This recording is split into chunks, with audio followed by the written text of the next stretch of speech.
மாங்காய் சாதம் பண்ணுறதுக்கு நல்ல திரண்ட மாங்காயாக வந்து எடுத்துக்கோங்க. பழுக்கிற ஸ்டேஜில் உள்ளே வந்து மஞ்சள் கலராக இருக்கும்ல, அந்த மாதிரியும் எடுக்கக்கூடாது.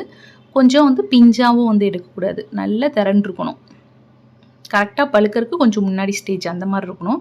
2 சைடு கட் பண்ணிவிட்டு தோல் நல்லா சீவி எடுத்துகிட்டு பீட்ரூட் துருவதில் நல்ல பெரிய துருவியில் வந்து நல்ல துருவி எடுத்துக்கோங்க. இப்போ தாளிச்சிக்கலாம். கடாயில் வந்து எண்ணெய் விட்டுட்டு கடுகு, உளுந்தம்பருப்பு, கடலைப்பருப்பு, நிலக்கடலைப்பருப்பு, கொஞ்சமாக வந்து ஜீரகம், வெங்காயம், சின்ன வெங்காயம் இருந்தால் சேர்த்துக்கலாம், இல்லை பெரிய வெங்காயம். வெங்காயத்துக்கு அளவாக வந்து உப்பு சேர்த்துக்குங்க. இது வதங்கட்டும். இப்போ ஒரு பொடி பண்ணுறதுக்காக மிக்ஸி ஜாரில் ஒரு 4-5 வரமிளகாய், 2-3 பச்சை மிளகாய், சின்ன துண்டு இஞ்சி, கருவேப்பிலை கொஞ்சம், பூண்டு கொஞ்சம் நிறையா சேர்த்துக்கோங்க. கொஞ்சமாக ஜீரகம் ஆல்ரெடி தாளிக்கிறதுல போட்டிருக்கோம். கொஞ்சமாக ஜீரகம் சேர்த்துட்டு குறைன்னு அரைச்சி அப்படியே வந்து வெங்காயம் வதங்கினது வெங்காயத்தில் கொட்டிடுங்க. இது ஒரே ஒரு நிமிஷம் அப்படியே வதக்கி விட்டுருங்க. கூடவே வந்து கொஞ்சம் கருவேப்பிலை, ஒரு 1/2 ஸ்பூன் அளவுக்கு மஞ்சத்தூள் சேர்த்துக்கோங்க. இதுக்கடுத்து அப்படியே வந்து ஒரு மிக்ஸ் பண்ணிவிட்டு அப்படியே மாங்காய் சேர்த்துக்குங்க. மாங்காய் சேர்த்ததுக்கப்புறம் அடுப்பு சிம்லேயும் இருக்கக்கூடாது, ஃபுல் ஃப்ளேம்லேயும் இருக்கக்கூடாது. கொஞ்சமாக குறைச்சி ஒரு 2 நிமிஷம் மிக்ஸ் பண்ணிங்கன்னா ரெடி ஆயிரும்.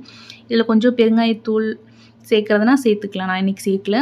உப்பு வந்து மாங்காய் சாதத்துக்கு அளவாக வந்து சேர்த்துக்குங்க லாஸ்ட்டாக. இப்போ ரெடி ஆயிடுச்சு. இப்போ சூடாக சாதத்தை போட்டு அது மேலே வந்து ஒரு 2 ஸ்பூன் இல்லை 3 ஸ்பூன் அளவுக்கு ஃபுல்லாக நல்லெண்ணெய் ஊற்றி மிக்ஸ் பண்ணிட்டிங்கன்னா டேஸ்ட் ரொம்ப நல்லாயிருக்கும். கண்டிப்பாக ட்ரை பண்ணுங்கள். நீங்கள் எப்படி செய்வீங்கன்னு சொல்லுங்கள்.